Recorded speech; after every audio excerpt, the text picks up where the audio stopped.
For our typical Digivolution process, we have available to us 5 different types of special Digivolutions that fall outside of what you might be used to, as well as a new card type that can be used, which are called dual cards. Each has their own corresponding keywords and requirements, and I'm going to go over each one in depth so you know exactly what they all entail.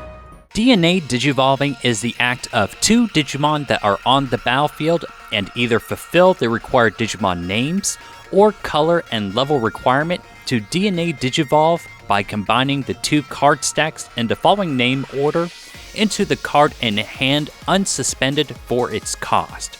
Some Digimon may have an additional requirement that will be listed, like both Digimon need to be unsuspended, but the main thing to note is when DNA Digivolving, that Digimon is considered a new Digimon and is able to attack the same turn and can activate any effects in its inheritance cards once again. Burst Digivolving is essentially a temporary Digivolution. How it basically works is by paying 0 memory costs and returning the specified card from the battle area into your hand, you can Digivolve into the specified Digimon from your hand. However, at the end of your turn, you must trash this Digimon's top stat card. The Digimon beneath that top stat card would remain on the board, but you'll lose whatever that Burst Digivolution mechanic might have had unless specified otherwise. For our next 2, Digi-Xros and Assembly, these 2 mechanics are nearly identical in what they do, with only one major difference that really changes how they interact on the board. Both Digi-Xros and Assembly are the act of when this card would be played. By placing the corresponding pieces underneath that card, you are able to reduce the play cost of the card that is played. Digi-Crossing is the most expansive. By placing the specified cards from your hand or the battle area in the specified order underneath that Digimon, you are able to reduce its play cost by the specified amount per card. You don't have to have all of the specified cards to Digi-Cross, but the more sources you're able to use, the cheaper your cost will be. This specifically works with the Save Digimon effect we talked about earlier, where if you have those named Digimon underneath your tamers that utilize the Digi-Cross mechanic, you can activate their specified effects to use those resources underneath them to reduce your play costs. Assembly, on the other hand, is a lot more strict in its requirements. During Assembly, by placing the following required number of cards from your trash underneath the card that is being played, you can reduce the play cost by the specified amount. Unlike Digi-Crossing, the resources to do Assembly have to be exclusively from your trash, and you have to have every listed card that is specified during the Assembly phase to reduce the play cost. If you are missing one or more sources, tough luck, you'll have to play the full play cost. App Fusion. Now, I didn't touch on link in the keyword section all that much because most of your linking is done via the Appmon, a specific set of Digimon whose whole mechanic is based off of the linking keyword. That's not to say only Appmon can link, but it's where most of the link mechanic tends to occur. When 2 such required cards are linked together, stack the link card on top of this Digimon stack to digivolve into the specified card in your hand.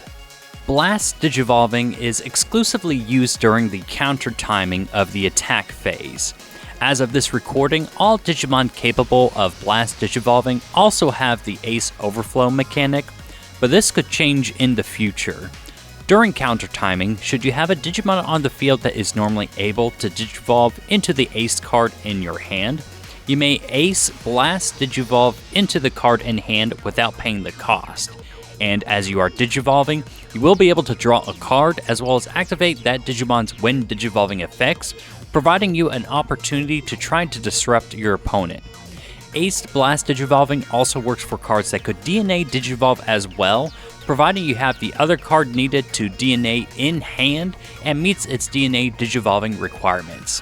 One thing you may have noted is that Ace cards also have a lower play cost compared to Digimon you might otherwise find at the same level.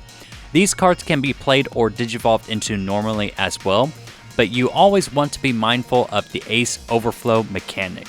Should this Digimon leave the battle area, you will lose the corresponding amount of memory attached to that card.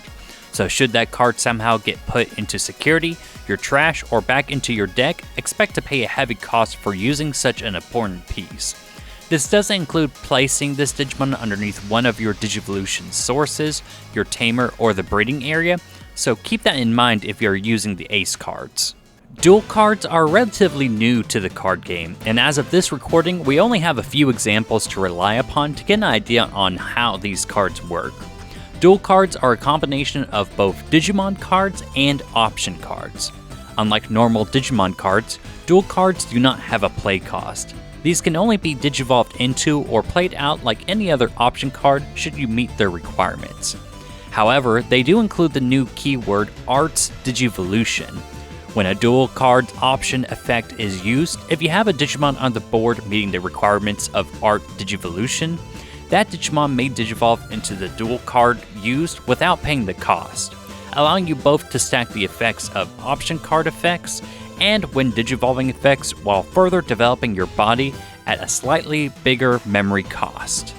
And that's it. That's all you need to know to be able to play the game.